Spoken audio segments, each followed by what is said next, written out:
Hello दोस्तों, मैं हूं आपका दोस्त एडवोकेट शिवेंद्र प्रताप सिंह। आज हम आपको बताएंगे कि क्या 498A का केस हो या डीवी का केस हो या 125 का केस हो, अगर आप डर रहे हैं। देखिए, दो सवाल हैं यहाँ पे।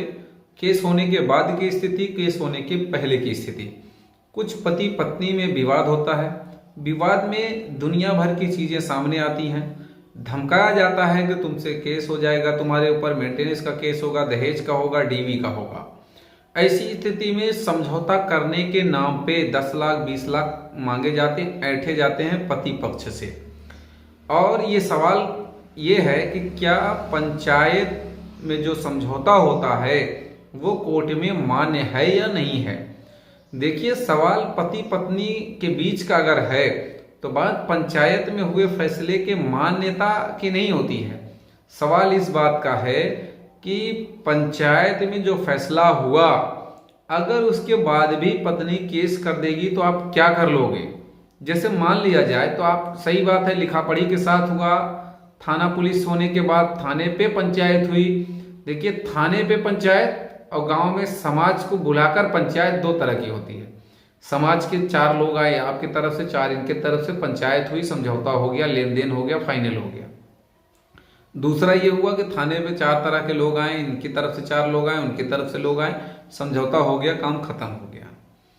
तो क्या इस समझौते के बाद, देखिए कानून की मैं बात कर रहा हूं, फैक्ट की मैं बात कर रहा हूं, पत्नी को फिर भी ये अधिकार है कि आपसे डाइवोर्स लेने के बाद भी वो मेंटेनेंस ले सकती है, जब तक कि वह कोई दूसरी शादी नहीं कर लेती है। तो अगर समझौता, इस तरह का समझौता करने के बाद वो केस कर देती है, मान लीजिए 498A का ही मैं बात कर रहा हूं, मैं गारंटी से कह रहा हूं कि अगर वो केस करेगी तो हो जाएगा। भले ही आपने लिखवा के ले लिया है, सब कुछ लिया है, झूठा मुकदमा कर दे, वो मुकदमा हो जाएगा। बाद में क्या होगा, बाद की कहानी अभी नहीं बता रहा भाई। बाद में आप FIR केस करवा लो, अच्छी बात है, लेकिन सवाल यही है कि क्या पंचायत के बाद भी केस होगा। तो मैं गारंटी से कह सकता हूं कि पंचायत होने के बाद भी केस हो जाएगा। पता नहीं कितने ऐसे केस आए भी हैं सामने, जो कि दोनों पक्षों में राजी खुशी से समझौता हो जाता है, उनसे कोई लेन देन नहीं रहता, कोई भी तरह का आदान प्रदान शेष नहीं रह जाता, कोई मतलब नहीं रह जाता, उसके बाद भी कोर्ट में केस पहुंच जाता है, दुनिया भर के केस शुरू हो जाते हैं। ये ओवर स्मार्ट लोग ऐसा करते हैं, लेकिन अगर ऐसे लोगों को सबक सिखाना है तो आप तरीके से काम करेंगे तो गारंटी है ऐसे लोगों को जेल भी भिजवा सकते हैं।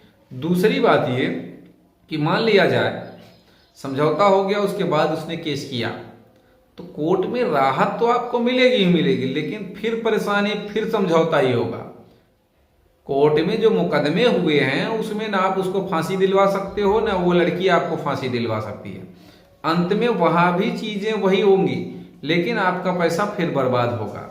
भाई, चाहे वकील को दें वहां बर्बाद होगा, चाहे उस औरत को दें वहां बर्बाद होगा, चाहे दोबारा से समझौता करें वहां बर्बाद होगा। तो अच्छी बात यह है कि कहीं थाना पुलिस की पंचायत या गांव समाज की पंचायत से ज्यादा बेहतर है अगर दोनों लोग अलग हो ही रहे हो, चाहे लेन देन करके, बिना लेन देन करे, जिस भी तरह से अगर आप डाइवोर्स लेना ही चाहते हो, अलग होना ही चाहते हो, समझौता करना ही चाहते हो, चाहे पैसे लेकर या बिना पैसे के, कोई भी तरीके से, तो जिस तरह से आपका समझौता जैसा तय हुआ, जितनी रकम लेकर तय हुआ, जितना पैसा लेकर, स्त्री धन लेकर, सामान वापसी या सामान की जगह पैसा ले दे के, तमाम जिस भी तरह से आपका समझौता हुआ, सीधे धारा 13B हिंदू मैरिज एक्ट यानी कि कोर्ट में आप मुकदमा फाइल कर दें, दोनों पक्ष जाकर वहां से समझौता कर लें।